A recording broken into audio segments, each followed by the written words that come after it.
Welcome, Sondra Rubin, to Coaching in Session. How are you doing today? Great. Today, we're going to be talking about your work. You're an Ayurvedic practitioner, and it's going to be in the lines of a healer. And then you also are educating people on that practice. I actually had a practitioner of this very such method of healing. And let me tell you, that episode was amazing. So I'm so excited for this episode. In your own words, can you tell the world who you are, what you do, and how you help? As an Ayurvedic practitioner, I practice natural Indian medicine, which is a 5,000-year-old medicine using diet, lifestyle, herbs to help illness and disease. Basically, people who have either chronic illness, something like an autoimmune disease, people who are struggling with infertility, people who are struggling with basically just not knowing what's going on with the body and how to really heal it, not just stop the symptoms. Basically heal it and stop the progression of their disease is where people usually turn to Ayurvedic medicine. People who are done the Western medical route or who have tried different forms of natural healing. Personally, I have used this medicine to help me stop the progression of my autoimmune disease called lupus. And I've helped so many people as well. There's so many different autoimmune diseases out there, and they're renaming them and basically just finding them in this day and age where we have so many different stressors in life and toxins that we're exposed to in the environment and our food, that the list is going to keep on growing. Basically how we're able to clean the body and stop the progression of disease is, I feel like there's no other type of medicine out there that can really do what Ayurvedic medicine is able to do, as well as just being able to teach people the proper way to live, proper care for their body, proper diet for their body. It's a very individualized kind of medicine, and it's just an amazing science. And when we look at this method of medicine, is it something that can heal a lot of common issues that many people are facing, whether it be gout, it could be like they have gluten allergies along with those things? Like, is it something that can people on the right track to better health? Yeah, for sure. Allergies is actually very common where people are struggling on a daily basis and thinking that, they just need to take the over the counters, even like indigestion, all of these things. The body is telling you there is something going on. The immune system is either overreacting to something that it shouldn't be overreacting to, such as pollen. You shouldn't have this reaction of creating excess mucus or sneezing or any of these symptoms.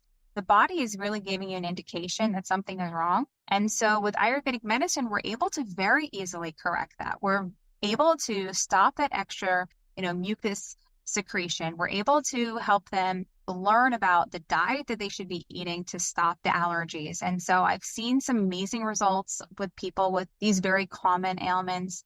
It's important to also to note that, people shouldn't wait until you have this horrible chronic condition. When the body is giving you any kind of signs and symptoms that something is not right, that's when you should start seeking medical treatment, particularly in natural medicine, I would say, because that's when people probably feel more inclined to try something, or they're just going to keep on waiting until they have this horrible disease diagnosis. And by the time that happens, the disease has already progressed so much so that now it's indicated on these blood work or diagnostic testing. At that point, it just becomes a larger feat to battle. It's really important to try to manage your health, manage these conditions when they're really small, not when they're basically a giant war to battle. Yeah, it's funny because I live in Austin area, and Austin, whenever you move to Texas, because we have so many seasons of allergies, we have like oak, cedar, and everyone's complaining every season, it seems like. And I'm just like, I'm fine. And I come from Connecticut, and we don't necessarily have that all the time. Like I know some people might suffer in the springtime, but here it's like a common occurrence. Do you think like the pollen and these things could be so bad, or could be that they just have a diet that is not going to be helping them overcome the seasonal issues that they're facing? Yeah, yeah, you should not be, like you said, you're able to go into these environments and you're not suffering. If you have a strong digestive system, a strong immune system that is operating properly, should not be having allergies. When we look at now, right, at our diet now, because we can look at some of the health foods and what are health foods? I mean, health foods can be maybe berries and fruits and vegetables. Is there a certain type that we should be looking at, or is it going to be different for everybody? Because maybe vegetables operate different in some people. According to Ayurvedic medicine, foods and fruits and vegetables, they all have very specific qualities. And so it's a qualities-based science. So we're looking at the very specific qualities of the food, and we're also looking at the body type. Depending on your body type will determine if you should or shouldn't eat certain fruits and vegetables. So it's not a one size fits all. It's not like salads are healthy. You should be eating salads for lunch every single day or dinner every single day. It's actually contraindicated from an Ayurvedic perspective to eat salads on a daily basis, which is completely absurd is unheard of from a Western medical perspective. People are like, oh, we should eat salads. They're healthy. But the actual quality of salads are cold and light and what happened and raw. People who have a very specific body type, maybe we consider them a Vata body type. People who are thin, who experience anxiety, stress, may tend to have dry, brittle hair. People who just tend to kind of get overwhelmed easily. Those body types actually shouldn't eat salads on a daily basis because it's just going to increase the anxiety in their body. It's going to increase the overwhelm, the inability to fall asleep. And a lot of the times, you tell someone like that who may be suffering, they're going to be like, oh, no way. I can't not eat salads every day. And sure enough, once I pull that out of their diet, they're starting to feel better. They're starting to feel more grounded and they're able to sleep. I'm not just saying salads, but that's just an example, of how I'm able to change their diet and say, this is, in particular, it's not good for your body type and your specific condition and symptoms. Each food and each type of food, we would say, is individualized for clients. Someone who has Pitta body type, that's the fire and water principle in the body that's responsible for digestion. Their body type might be a little bit more, I want to say, aggressive, argumentative, go-getters. Those people are highly ambitious. You'll see like the doctors, the lawyers, all of those really high, intense jobs. Those are the people that generally try to go for them. They're going to lean more towards indigestion, hyperacidity, high blood pressure, all of those kinds of diseases that disturb the blood. Specific fruits that they should be avoiding are things that could be a little bit more acidic, like the citrus fruits, oranges, lemons, limes, pineapple. All of those foods I would be pulling from their diet, even strawberries. And the last one would be kapha. So kapha is the earth and water principle in the body, and it's responsible for structure and stability. And those body types tend to be a little bit heavier, a little bit more easygoing type of personalities, but they tend towards laziness. And they generally have a good immune system and a really good, strong digestion. But for them, some fruits and vegetables that they can actually have salads. They can have salads pretty regularly and raw vegetables pretty regularly, and they would be fine. I would be really aware of like the heavier foods like bananas and avocados or the unctuous kind of qualities. I might pull that from their diet if they're showing signs of a little bit too much excess kapha in their body, where maybe they are having the sneezing and the mucusy kind of symptoms, because that would just increase that quality in their body. I hope that answered your question.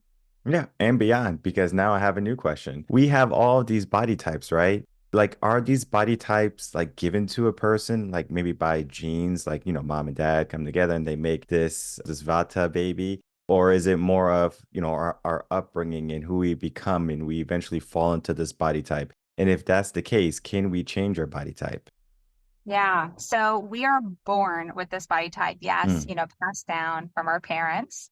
We consider that the prakriti. That's your body type.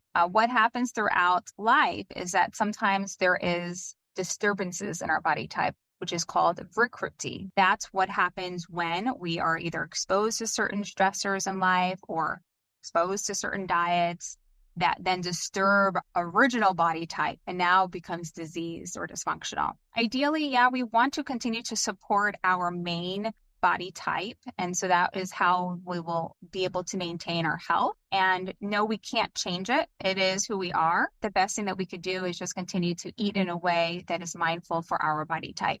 You know how like sometimes we might really like something like cake or ice cream, like it's so good, but it's not good for us, but it's good for the soul. So I guess that's good enough. We might have these foods, like pineapples might not be one of the foods you can eat because it just doesn't agree with your body type. Or as you said, bananas or avocados for the latter, right? Those fruits can be something that people enjoy. Like they're like, oh my God, I love these, but they're not necessarily good for me. Moderation might be key there, but is it something that they should be avoiding on consistent basis, like one time a week or not at all? So it just depends. If they are experiencing a symptom related to eating that food, I would say you should try to avoid that as much as possible.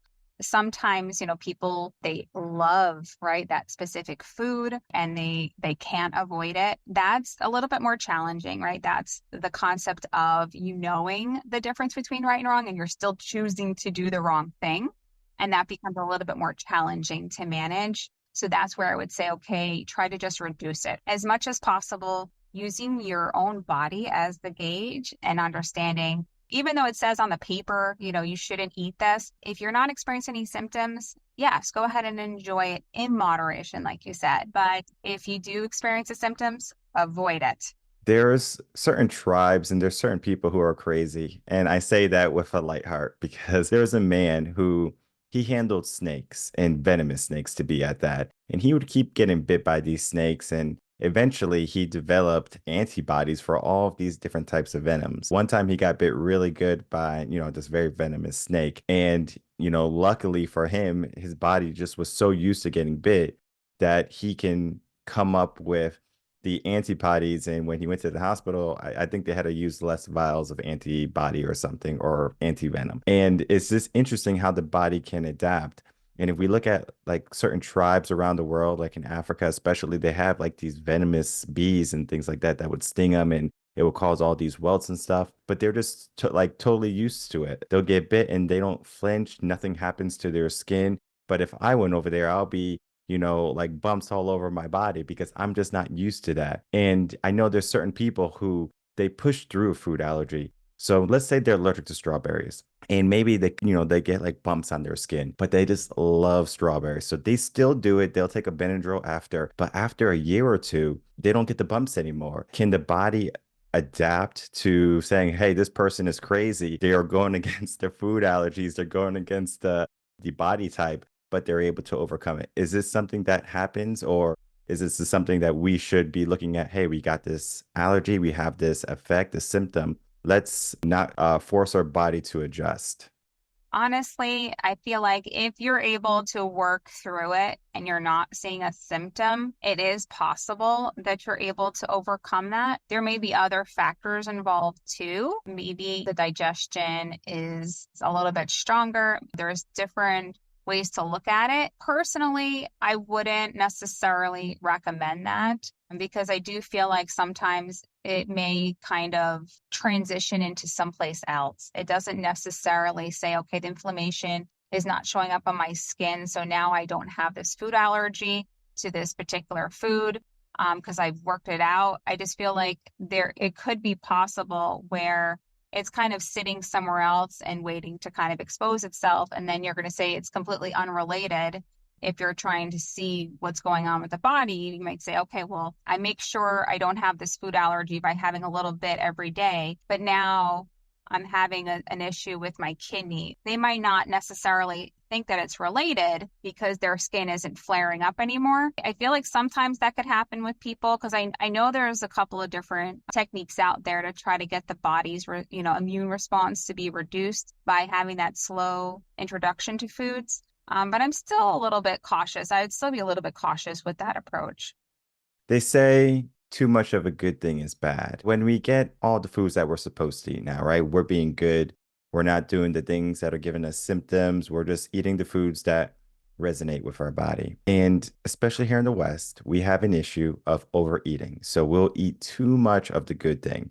And this is not even talking about the cakes and ice cream anymore. I'm talking about like you can overeat your fruits, you can overeat salads because we love putting salad dressings on our salad too. So just depending on what type of body type you are, do you find that people will, even if they know all their good foods, will they tend to overeat, or will their body know like, hey, this is the food for me and it's the right fit once I get to the right level? Or do we have to give some consciousness to that? Of course, you want to use the rule of thumb of eating till you're 80% full and then basically allowing the body to cook what we've just put in there and not boil over. So it's the same concept of like cooking rice in a pot, right? You put your rice in there, you put your water in, but you don't fill it all the way to the top. Right? Because if you do, it's just going to boil over. So that's the same thing what happens in the body. So we have to basically train ourselves to say, okay, if we're full, you want to eat until you're satisfied, but not full, because then you're not leaving room for the cooking process to happen. And that boil over effect is basically undigested food creating toxins in the body. And that's where we'll start to see either, disease start to prop up, whether it's indigestion or other types of diseases. It doesn't just have to be indigestion or hyperacidity. I think that's a really good rule of thumb. And that's what I tell my clients as well. So that they have a gauge, because everyone eats different amounts of food. Just learning to listen to your body and eating until you're satisfied, not full. What if someone was maybe trying to lose some weight because they say that the stomach expands, and if it expands enough, think of it as a rubber band. A rubber band might be very small, and if you keep on expanding it and like pulling, eventually it's going to be a little bit longer than it initially was. People are going to have a little bit more room, so that 80% might be more than what they truly need. Maybe their maintenance calories, let's call it that.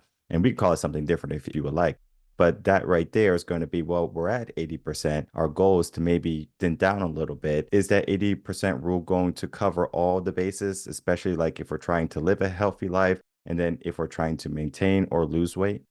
What I find with my clients who are trying to lose weight, learning how to reestablish their metabolism and help them with the digestive process. Basically, they have been able to lose weight without ever feeling hungry. And that's the beauty of Ayurvedic medicine. Once you start eating the right foods for your body, and you follow that rule of like 80%, making sure that they're taking Ayurvedic herbs to help restore their digestion and metabolism, they've been able to lose weight. I haven't had one client where her weight wouldn't move, and that was a very rare occasion, but it does happen. But most of my clients generally lose weight. They're eating more in tune with their body. And so it's just a natural thing that happens is they start to lose weight. And then once we're actually trying to lose weight, I've had incredible success using Ayurvedic medicine and not, using any of these stimulants or being starved or going on juicing diets or all the typical stuff that Western medicine has kind of promoted. All of these chemical pharmaceuticals where we don't know the long-term side effects of these medications. It's just crazy what people are doing to lose weight. But meanwhile, the one thing that they aren't doing is really reestablishing the digestion and the metabolism. And Ayurvedic medicine is really able to do that for them very naturally and very easily. When we look at the metabolism, especially, sometimes our metabolism slows down as we get older. We get less of the things we need. In the morning, we'll have a bagel, a muffin, a coffee, then we're off to work. For lunch, we'll have maybe some type of sandwich or something quick, right? Because we're just always on the go, right? We're very busy. And then typically for dinner will be our biggest meal. We'll have a sit down meal and we get to relax, we get to indulge, and then we like to have dessert too. We have typically, or most people have at least 3 meals a day. Would you recommend 3 meals a day, 5 meals a day, intermittent fasting? What is the method that works best for you with your clients? Again, case by case basis. Some people, they do need to eat. They'll get hangry. They cannot skip a meal. Those people are not ideal for intermittent fasting. People who are eating on the go, that's really not ideal. That is something that should happen on occasion. And that's what I really try to educate my clients on, because it's like trying to multitask, right? Something is not going to be perfect, right? There's going to be, yes, you can get it both done, but it's not in an ideal situation because you could basically miss something or you can get something dirty. And that's what's happening when you multitask when you're eating. Like the body really needs to be in that rest state and focus on eating the food, digesting the food, and providing that nutrients to the body. And when we're put in a rushed state, it skips a step in that process, that digestive process, and that will enable illness to form because basically it turns into undigested food because it had to skip a step, it didn't get fully digested. And so what happens is that some of the body tissues aren't able to absorb that food entirely, and it turns into a waste product, which accumulates in the body and then eventually can lead to disease. It is really important to have that rest and digest part of your day. So if there's a day of the week that can happen, it's fine, but don't make that into like a regular occurrence. And yeah, so I know, especially American style, the evening meal tends to be the biggest. What I do like to encourage is people to try to eat protein in the morning, because then the chances of you desiring an exorbitant amount of sweets reduces in the evening. Okay, so that's something that I would just try to throw that out there. Try to make something where you're having, even if it's nuts and seeds with your morning porridge, or even if it's eggs, something where obviously you're cooking it fresh and you're providing yourself with good nutrients in the morning, really helps to set the tone for the day. And trying not to eat, the processed foods on the go, especially in the morning. And then as far as like the evening meal, keeping that rule of 80% full, trying to keep that as, your guiding light. I feel like you could definitely impact your overall digestion and not putting too much on the digestive system for the late evening, trying to get into bed and not having that full stomach. You want to eat at least, 2 hours before bed to give yourself some time to digest the food. What's your opinion on protein shakes? I know they're a huge popular item. You go to these big box stores, you go to anywhere, they're like at the front of the store. You need some Ensure, you need some Boost or whatever product they're called at your store facility, they're right there. And they're labeled as health foods or drinks or whatever. So they're like, oh, it must be healthy. And then so some are good, some are bad. But what's your opinion on protein shakes? I'm not a huge fan. I do find that it is for people who are not able to really focus on their health because they're not able to prepare fresh food for themselves. So then they think that drinking these protein drinks are a way that they're becoming healthy, but in fact, they're not. A lot of the times I do see a correlation with these drinks, with certain kinds of skin conditions, with certain kind of kidney diseases. I can't say for sure, but I will say that that's the first thing that I pull out of my clients' diets if I notice that that's something that they're eating on a daily basis or drinking on a daily basis, because I've seen so much of a correlation that I just prefer to just not even have that as something that they are using on a daily basis that is a factor in maintaining their health. Not a huge fan. And it's so interesting how things can get labeled as diet food or diet drinks, and it seems like that's the way to go. And then maybe someone was successful in doing that because I'm not sure if you have heard of the craze this a couple years ago now, or maybe 10 years ago, a decade ago, where people were doing all these juice cleanses. And not saying that juice is wrong, but people will do this cleanse or they'll do a certain diet or they'll have a certain type of food that work for somebody. And then there's like, oh, I'll do it too. And it doesn't work for them. Do you think that the world that we're living in, diet and nutrition, there's a bunch of misinformation going around? Oh, for sure. I had a client that came to me and he was with his wife for 20 years. She was juicing. He was on a vegetarian diet and he was juicing every day. And the wife was doing great. She's just like, she's vibrant, she's happy, she's healthy. And the husband is just miserable and he's bloated and he's got no energy. And I'm like, listen, this is not the right diet for you. Not everybody can juice. People who have very specific body types, that is the worst thing you could do to them, is have them do this bad, healthy juice diet.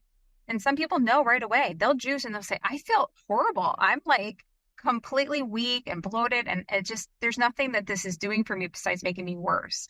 And it's because you shouldn't be doing it. You know, I took him off of that juicing diet that she had him on for over 20 years, and he immediately started getting stronger, feeling amazing. And she's like, I've just never seen my husband like this in 20 years. Diet can play a huge part in how your overall health is. And sometimes it is just getting a little bit of guidance and having someone, basically just review that information with you so that you could start to see what a large impact it has on your overall health.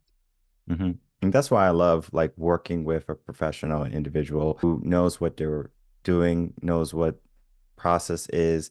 Because if you just say, well, I'm gonna go to Google.